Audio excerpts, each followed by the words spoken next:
Mirror, mirror, tell me true, who has the prettiest eyes of blue? Asked Kutcher. Oh, hello. The first time I read the story was on a mountain climbing trip in Tibet. I was 17 and I'd gone there on my summer vacation with my best friend Cindy.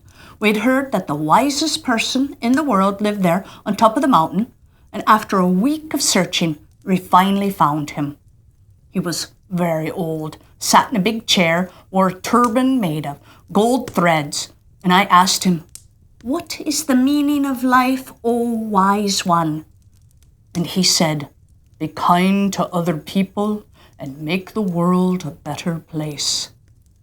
Well, Cindy and I looked at each other and I said, "That's it? I already knew that."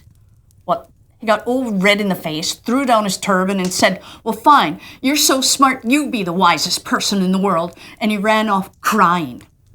Well, I made some calls and found out that being the wisest person in the world paid almost 3 times what I was getting paid working at the Gap. So I took the job, put on the gold turban, sat on the mountaintop for the rest of my summer vacation. When I got back to school, I told all my teachers how I was the wisest person in the world. But I don't think everyone believed me because I still got a B- in biology. Now, if you're ready and all comfy, here's the lovely story I first read that summer in the mountains. It's The Ugly Duckling by Hans Christian Andersen. It was lovely summer weather in the country, and the golden corn, the green oats, and the haystacks piled up in the meadows looked beautiful. The stork, walking about on his long red legs, chattered in the Egyptian language, which he had learnt from his mother. The cornfields and meadows were surrounded by large forests, in the midst of which were deep pools. It was indeed delightful to walk about in the country. In a sunny spot stood a pleasant old farmhouse close by a deep river, and from the house down to the waterside grew great burdock leaves, so high that under the tallest of them a little child could stand upright. The spot was as wild as the center of a thick wood.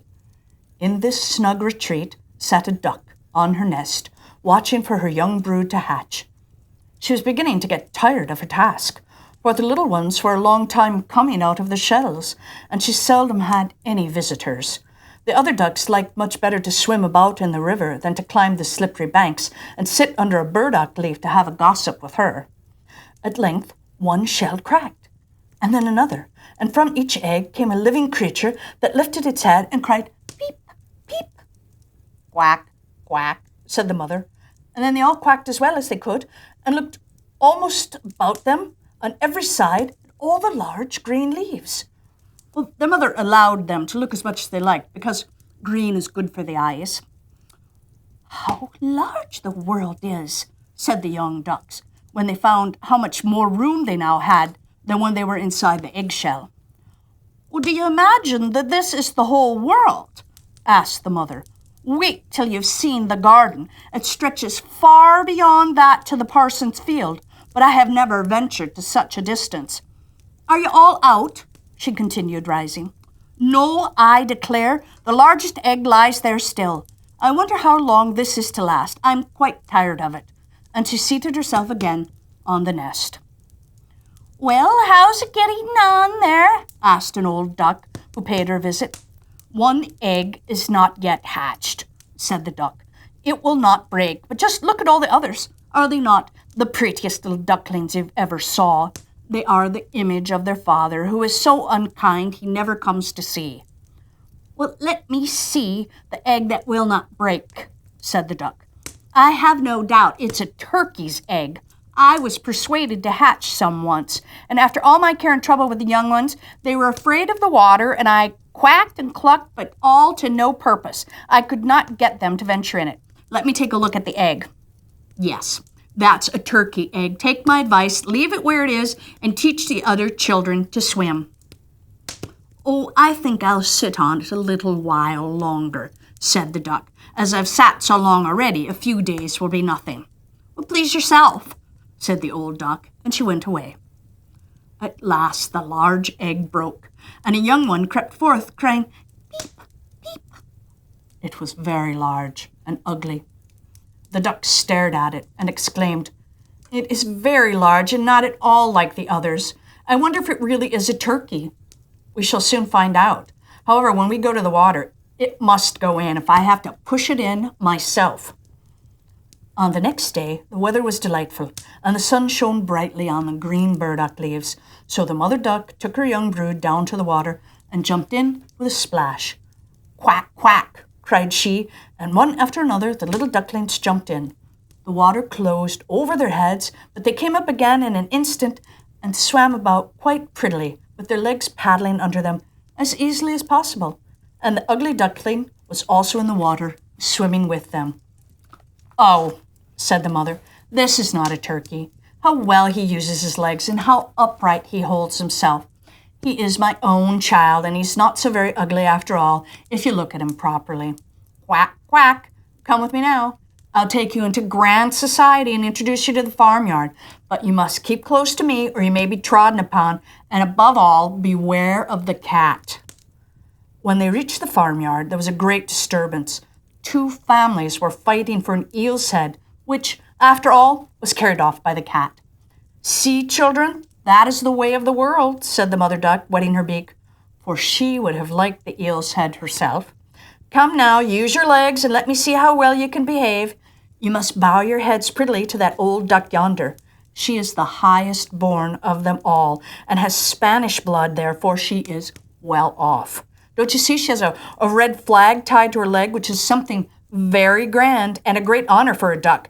It shows that everyone is anxious not to lose her, as she can be recognized by both man and beast. Come now, don't turn your toes. A well-bred duckling spreads his feet wide apart, just like his father and mother. In this way now, bend your neck and say, quack." The ducklings did as they were bid. But the other ducks stared and said, "Well, look, here comes another brood, as if there were not enough of us already. And what a queer-looking object one of them is. We don't want him here." And then one flew out and bit him in the neck. "Leave him alone," said the mother. "He's not doing any harm." "Yes, but he's so big and ugly," said the spiteful duck, "and therefore he must be turned out." "The others are very pretty, children," said the old duck with the rag on her leg. "All but that one. I wish his mother could improve him a little." "That is impossible, your grace," replied the mother. "He's not pretty, but he has a very good disposition and swims as well or even better than the others. I think he'll grow up pretty and perhaps smaller, but he's remained too long in the egg and therefore his figure is not properly formed." And then she stroked his neck and smoothed the feathers, saying, "It is a drake and therefore not so much consequence. I think he'll grow up strong and able to take care of himself." "Well, the other ducklings are graceful enough," said the old duck. "Now make yourself at home, and if you can find an eel's head, well, you can bring it to me." And so they made themselves comfortable. But the poor duckling, who had crept out of his shell last of all and looked so ugly, was bitten and pushed and made fun of not only by the ducks, but by all the poultry. "Well, he's too big," they all said, and the turkey cock, who'd been born into the world with spurs and fancied himself really an emperor, puffed himself out like a vessel in full sail and flew at the duckling and became quite red in the head with passion, so that the poor little thing did not know where to go and was quite miserable because he was so ugly and laughed at by the whole farmyard. So it went on from day to day until it got worse and worse. The poor duckling was driven about by everyone. Even his brothers and sisters were unkind to him and would say, "You ugly creature, I wish the cat would get you." And his mother said that she wished he'd never been born. And the ducks pecked him, and the chickens beat him, and the girl who fed the poultry kicked him with her feet. So at last he ran away, frightening the little birds on the hedge as he flew over the palings. "They're afraid of me because I'm ugly," he said. So he closed his eyes and flew still further until he came out on a large moor inhabited by wild ducks. And here he remained the whole night, feeling very tired and sorrowful. In the morning, when the wild ducks rose in the air, they stared at their new comrade. "What sort of duck are you?" they all asked, coming round him. He bowed to them, and was as polite as he could be, but he did not reply to their question. "You are exceedingly ugly," said the wild ducks, "but that would not matter if you do not want to marry one of our family." Poor thing! He had no thoughts of marriage. All he wanted was permission to lie among the rushes and drink some of the water on the moor. After he'd been on the moor 2 days, there came 2 wild geese, or rather goslings, for they'd not been out of the eggs long, and they were very saucy. "Listen, friend," said one of them to the duckling, "you're so ugly that we like you very well. Will you go with us and become a bird of passage? Not far from here is another moor in which there are some pretty wild geese, all unmarried.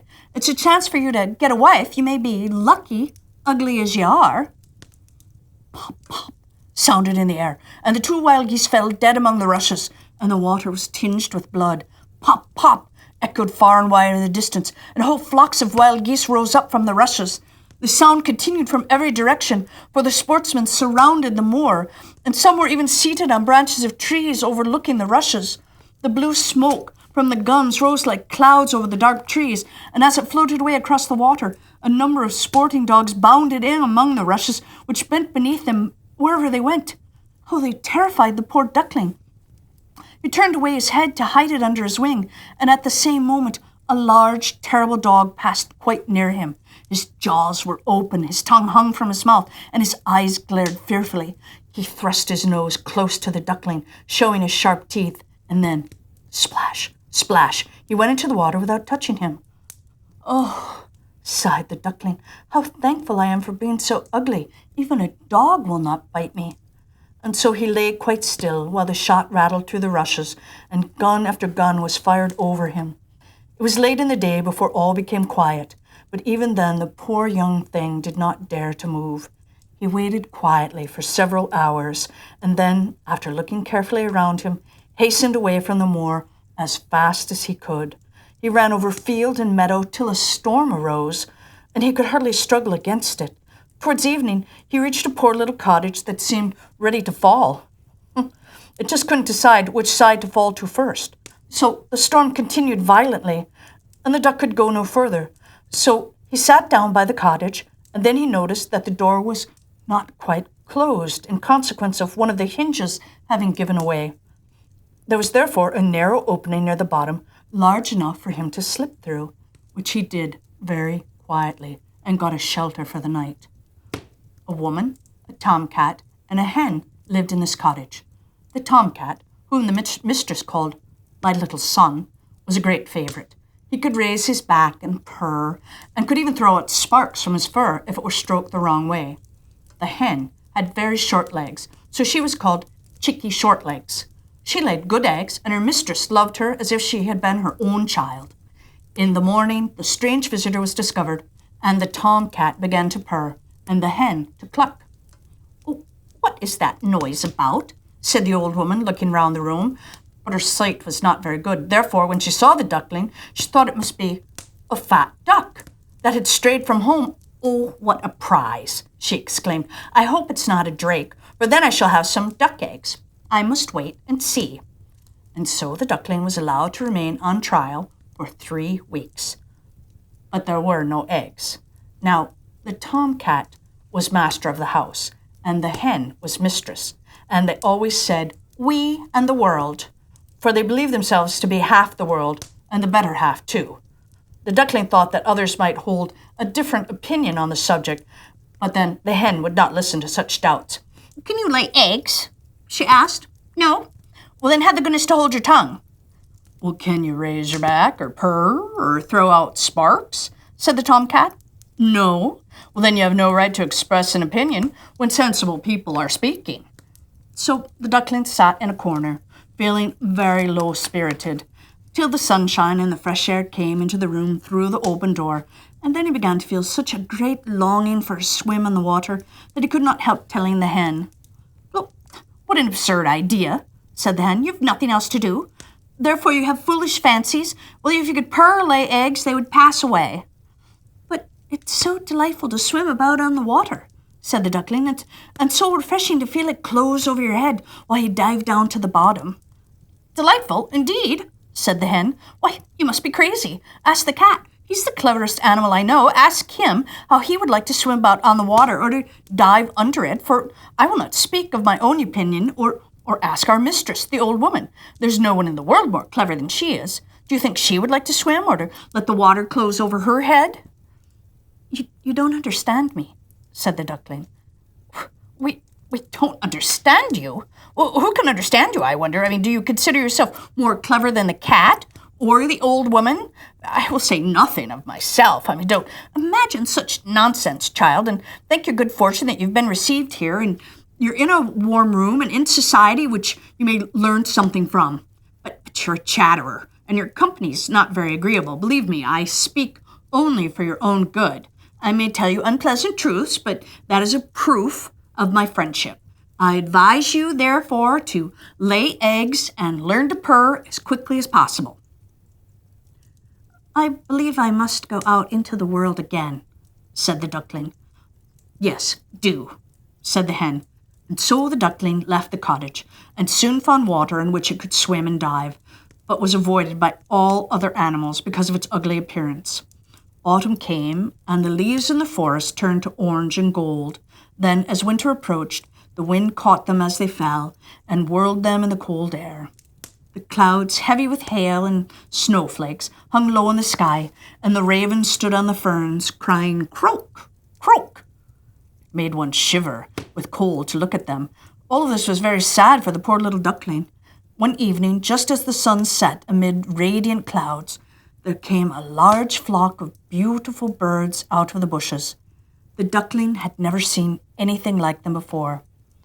They were swans, and they curved their graceful necks while their soft plumage shone with dazzling whiteness.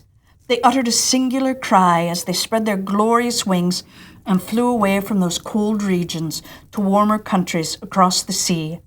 As they mounted higher and higher in the air, the ugly little duckling felt quite a strange sensation as he watched them. He whirled himself in the water like a wheel, stretched out his neck towards them, and uttered a cry so strange that it frightened himself. Could he ever forget those beautiful, happy birds? And when at last they were out of his sight, he dived under the water and rose again, almost beside himself with excitement. He knew not the names of those birds, nor where they had flown, but he felt towards them as he had never felt for any other bird in the world. He was not envious of these beautiful creatures, but wished to be as lovely as they. Poor ugly creature! How gladly he would have lived, even with the ducks, had they only given him encouragement. The winter grew colder and colder. He was obliged to swim about on the water to keep it from freezing, but every night the space on which he swam became smaller and smaller. At length it froze so hard that the ice in the water crackled as he moved, and the duckling had to paddle with his legs as well as he could to keep the space from closing up. He became exhausted at last and lay still and helpless, frozen fast in the ice. Early in the morning, a peasant who was passing by saw what had happened. He broke the ice in pieces with his wooden shoe and carried the duckling home to his wife. The warmth revived the poor little creature, but when the children wanted to play with him, the duckling thought that they would do him some harm, so he started up in terror, fluttered into the milk pan and splashed the milk about the room. Then the woman clapped her hands, which frightened him still more. He flew first into the butter cask, then into the meal tub and out again. What a condition he was in! Well, the woman screamed and struck at him with the tongs, and the children laughed and screamed and tumbled over each other in their efforts to catch him, but luckily he escaped. The door stood open. The poor creature could just manage to slip out among the bushes and lie down, quite exhausted in the newly fallen snow. It would be very sad were I to relate all the misery and privations which the poor little duckling endured during the hard winter, but when it had passed, he found himself lying one morning in a moor amongst the rushes. He felt the warm sun shining and heard the lark singing and saw that all around was beautiful spring. Then the young bird felt that his wings were strong, and as he flapped them against his sides and rose high into the air, they bore him onwards until he found himself in a large garden before he well knew how it had happened. The apple trees were in full blossom, and the fragrant elders bent their long green branches down to the stream, which wound around a smooth lawn. Everything looked beautiful in the freshness of early spring. From a thicket close by came 3 beautiful white swans, rustling their feathers and swimming lightly over the smooth water. The duckling remembered the lovely birds and felt more strangely unhappy than ever. "I will fly to these royal birds," he exclaimed, "and they will kill me because I'm so ugly and dare to approach them. But it does not matter. Better be killed by them than pecked by the ducks, beaten by the hens, pushed about by the maiden who feeds the poultry, or starved with hunger in the winter." Then he flew to the water and swam towards the beautiful swans. The moment they espied the stranger, they rushed to meet him with outstretched wings. "Kill me," said the poor bird, and he bent his head down to the surface of the water and awaited death. But what did he see in the clear stream below? His own image, no longer a dark grey bird, ugly and disagreeable to look at, but a graceful and beautiful swan. To be born in a duck's nest in a farmyard is of no consequence to a bird if it's hatched from a swan's egg. He now felt glad at having suffered sorrow and trouble, because it enabled him to enjoy so much better all the pleasure and happiness around him. For the great swans swam round the newcomer and stroked his neck with their beaks as a welcome. Into the garden presently came some little children and threw bread and cake into the water. "See," cried the youngest, "there's a new one!" And the rest were delighted and ran to their father and mother, dancing and clapping their hands and shouting joyously, "There's another swan come! A new one has arrived!" And then they threw more bread and cake into the water and said, "The new one is the most beautiful of all. He's so young and pretty." And the old swans bowed their heads before him. Then he felt quite ashamed and hid his head under his wing, for he did not know what to do. He was so happy, and yet not at all proud. He had been persecuted and despised for his ugliness, and now he heard them say he was the most beautiful of all birds. Even the elder tree bent down its boughs into the water before him, and the sun shone warm and bright. Then he rustled his feathers, curved his slender neck, and cried joyfully from the depths of his heart, "I never dreamed of such happiness as this while I was an ugly duckling."